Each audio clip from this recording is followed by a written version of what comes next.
Oman में हो रही मीटिंग पर पूरी दुनिया की नजर है, क्योंकि अगर यह बातचीत फेल हो गई तो आधे से ज्यादा दुनिया जल उठेगी। ईरान और अमेरिका को लेकर कहा जा रहा है कि अब अटैक हुआ कि तब अटैक हुआ, लेकिन जब यह सब चल रहा है तो पूरी दुनिया इस बात से भी चौंक रही है कि ईरान के साथ किस मुस्लिम देश ने महागद्दारी कर दी।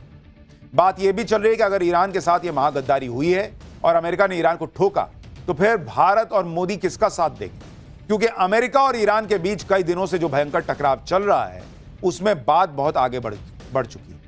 ओमान में जो बातचीत हो रही है उसके बीच ही अमेरिका के राष्ट्रपति ट्रंप और ईरान के सुप्रीम लीडर खामनेई ने युद्ध वाले तेवर दिखाने शुरू कर दिए हैं। एक तरफ अमेरिका ने अपने नागरिकों के लिए तुरंत ईरान से निकलने का फरमान जारी कर दिया है। ईरान की घेराबंदी के लिए अमेरिका ने उसके आसपास सैन्य तैनाती बढ़ा दी है। ईरान के पास समुद्र में तैनात अपने सबसे खतरनाक वॉरशिप यूएसएस अब्राहम लिंकन में चल रही तैयारियों का वीडियो जारी कर दिया है। वहीं दूसरी तरफ ईरान भी झुकने को तैयार नहीं दिख रहा। ईरान के सुप्रीम लीडर खामनेई ने भी तेवर दिखाते हुए अपनी अंडरग्राउंड मिसाइल सिटी में रखे मिसाइलों के जखीरे की झलक दुनिया को दिखा दी, और ईरान ने अपनी सबसे घातक बैलिस्टिक मिसाइल का टेस्ट भी कर दिया, जिसकी रेंज में अमेरिका का दोस्त इजराइल और ईरान के आसपास के सभी एयरबेस होने का दावा किया गया। यानी पर्दे के पीछे अमेरिका और ईरान दोनों युद्ध की तैयारी कर चुके हैं, जिसके बाद अटकलें तेज हो चुकी हैं कि क्या ट्रंप आज रात ही ईरान पर हमले का आदेश देंगे। सवाल यह भी उठ रहा है कि क्या हमले के पहले ही ईरान न्यूक्लियर बम फोड़ देगा। आज पाठशाला में अमेरिका और ईरान के बीच चल रही तनातनी की एक एक डिटेल आपको बताऊंगा। साथ ही ईरान के साथ किस मुस्लिम देश ने महागद्दारी की यह भी आपके लिए लाया। इस वक्त हालात यह हैं कि एक तरफ अमेरिका और ईरान बातचीत की टेबल पर है, दूसरी तरफ दोनों देशों के हाथ ट्रिगर पर है। अमेरिका ने अपना ताकतवर एयरक्राफ्ट कैरियर तैनात किया हुआ है, जो एक ऑर्डर भर के इंतजार में बैठा है, तुरंत अटैक कर देगा। अमेरिका ने इसका वीडियो जारी किया, ये आप देखिए। यह यूएसएस अब्राहम लिंकन है, जो समुद्र में तैरता अमेरिका का किला कहा जाता है। यूएसएस अब्राहम लिंकन अमेरिकी सेना का 5वां निमित्ज क्लास एयरक्राफ्ट कैरियर है। यह न्यूक्लियर एनर्जी से चलने वाला स्ट्राइक ग्रुप है। इसके स्ट्राइक ग्रुप में कुल 3 विध्वंसक युद्धपोत शामिल हैं। यूएसएस अब्राहम लिंकन में अमेरिका के सबसे घातक F-35 समेत 90 फाइटर जेट हमले के लिए तैयार खड़े हैं। इसके साथ ही एयरक्राफ्ट कैरियर कई शक्तिशाली हथियारों और रडार सिस्टम से लैस है। इस एयरक्राफ्ट कैरियर में 5000 से ज्यादा जवान तैनात हैं। 2 न्यूक्लियर रिएक्टर एयरक्राफ्ट कैरियर्स को लगभग असीमित रेंज देते हैं, जिससे यह बिना ईंधन भरे 20 साल से ज्यादा समय तक चल सकता है।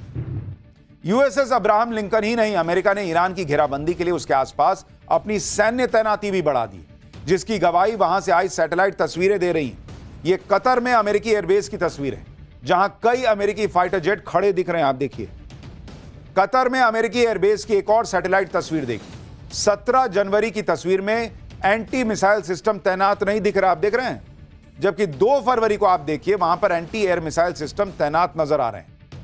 ईरान के आसपास इतने बड़े पैमाने पर अमेरिकी सेना और हथियारों के जमावड़े को एक्सपर्ट किसी भी वक्त शुरू होने वाले युद्ध की तैयारी मान रहे हैं। अमेरिका की ईरान पर अटैक की तैयारी पूरी है। अटैक किसी भी वक्त हो सकता है, और इसके बारे में संकेत तब मिल गए जब अमेरिका ने एक एडवाइजरी जारी की। इसमें अमेरिका ने अपने नागरिकों को तुरंत ईरान छोड़ने के लिए कह दिया।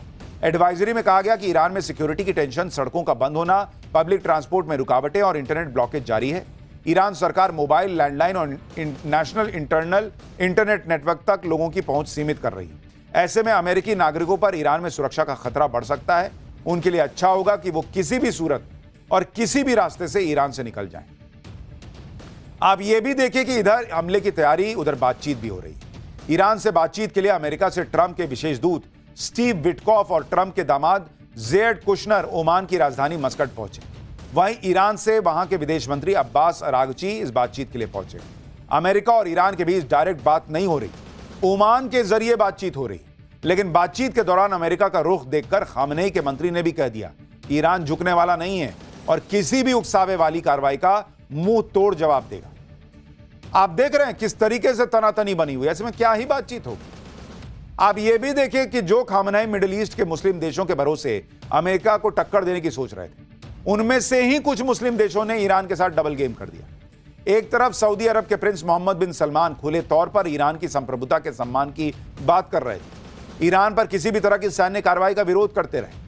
लेकिन वही मीडिया रिपोर्ट्स में दावा किया जा रहा है कि उनके भाई और सऊदी अरब के रक्षा मंत्री प्रिंस खालिद बिन सलमान अमेरिका के साथ सीक्रेट मीटिंग कर रहे हैं। मीडिया रिपोर्ट्स के मुताबिक इस सीक्रेट मीटिंग में प्रिंस खालिद बिन सलमान ने कहा कि अगर अमेरिका ईरान पर हमला नहीं करेगा तो ईरानी शासन और मजबूत होकर उभरेगा। रिपोर्ट के मुताबिक प्रिंस खालिद बिन सलमान ने अमेरिकी अधिकारियों से कहा कि ट्रंप अगर लगातार हमले की धमकी देने के बाद पीछे हटते हैं तो इससे ईरान को सीधा फायदा हो जाएगा, क्योंकि ईरान इसे अपनी जीत मान लेगा। यानी सऊदी अरब ऊपर ऊपर तो ईरान के साथ दिख रहा है और पीछे से अमेरिका को पिन मार रहा है कि मारो ना जी, बैठे काहे हो। सऊदी अरब के रक्षा मंत्री सीधे सीधे अमेरिका को ईरान पर हमले के लिए पंप कर रहे हैं। कहां गया मुस्लिम भाईचारा भाई। सऊदी अरब ही नहीं, जॉर्डन पर भी ईरान को धोखा देने के आरोप लग रहे हैं। जो जॉर्डन कुछ दिन पहले तक कह रहा था कि वो ईरान के खिलाफ किसी देश को अपने मिलिट्री बेस का इस्तेमाल नहीं करने देगा, उसी जॉर्डन से आई सैटेलाइट तस्वीरें कुछ अलग ही कहानी बता रही। इन तस्वीरों ने मिडिल ईस्ट के मुस्लिम देशों में हलचल मचा दी। सैटेलाइट तस्वीर में जॉर्डन के एक एयरबेस पर अमेरिका के 12 F-15 फाइटर जेट खड़े नजर आ रहे हैं। इसके अलावा एयरबेस पर अमेरिका के अटैक एयरक्राफ्ट A-10C थंडरबोल्ट भी खड़े दिख रहे हैं। दावा किया जा रहा है कि अमेरिका ये फाइटर जेट जॉर्डन के मुवाफाक साल्टी एयरबेस पर तैनात किए गए। अमेरिका की घेराबंदी के बीच ईरान ने भी साफ कर दिया है कि वो झुकेगा नहीं। ओमान में अमेरिका से होने वाली बातचीत से ठीक पहले खामनेई ने ईरान की सबसे एडवांस्ड और लंबी दूरी की घातक बैलिस्टिक मिसाइल का टेस्ट करके अपने तेवर दिखा दिए। ईरान का दावा है कि उसकी खुर्रम शहर 4 हाइपरसोनिक मिसाइल की रेंज में पूरा इजराइल और ईरान के आसपास के देशों में बने अमेरिकी एयरबेस है। मतलब वो अलग धमका रहा है कि भाई सबको निपटा दूंगा मैं। ईरान ने अपनी अंडरग्राउंड मिसाइल सिटी में खुर्रम शहर 4 मिसाइल को तैनात करने का दावा भी किया है। ईरान ने उस अंडरग्राउंड मिसाइल सिटी का वीडियो भी शेयर किया है जहां खुर्रम शहर 4 मिसाइल तैनात की गई। इस मिसाइल सिटी के अंदर बड़ी संख्या में मिसाइल और सुसाइड ड्रोन स्टोर किए गए। अलग अलग मीडिया रिपोर्ट्स का दावा है कि ईरान के पास 2 से 3 हजार बैलिस्टिक मिसाइल्स का स्टोर है, जो मिडिल ईस्ट के किसी भी देश से कहीं ज्यादा है। यानी ईरान झुकने को तैयार नहीं है। अमेरिका ऐसा लग रहा है कि मूड बनाए बैठा है कि मैं तो मारूंगा, किसी भी वक्त मारूंगा। और अगर यही तनातनी चली, बातचीत से रास्ता नहीं निकला, जिसके चांसेस बहुत कम है कि निकलेगा, तो भैया नया कांड शुरू होने वाला है। पाठशाला में अगला चैप्टर। कोरियन गेम के चक्कर में 3 बच्चियों ने सुसाइड किया, या कहानी कुछ और ही निकल कर आ रही है। पुलिस की जांच में क्या ट्विस्ट आ गया है?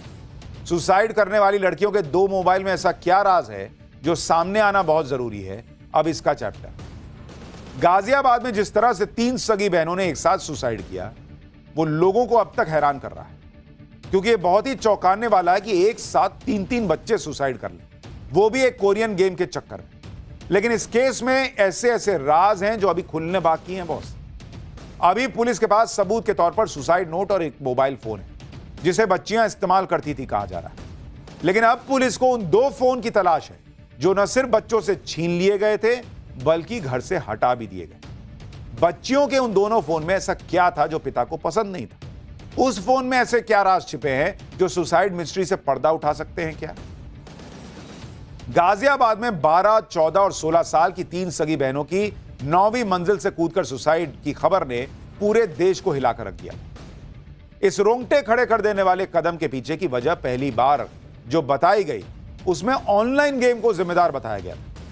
चर्चा होने लगी कि तीनों बहनें कोरियन लव गेम नाम के एक ऑनलाइन गेम की लत का शिकार हो गई और इस कोरियन गेम ने बच्चों को साइको बना दिया था। तीनों बहनें गेम का कोई टास्क पूरा कर रही थी, जिसके चक्कर में यह सब हो गया।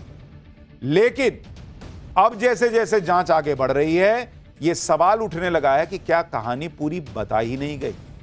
जब पुलिस ने इन्वेस्टिगेशन शुरू की तो एक भी ऐसा एविडेंस नहीं मिला जो इस तरफ इशारा करता हो कि सुसाइड के पीछे सिर्फ ऑनलाइन गेम ही अकेले वजह है।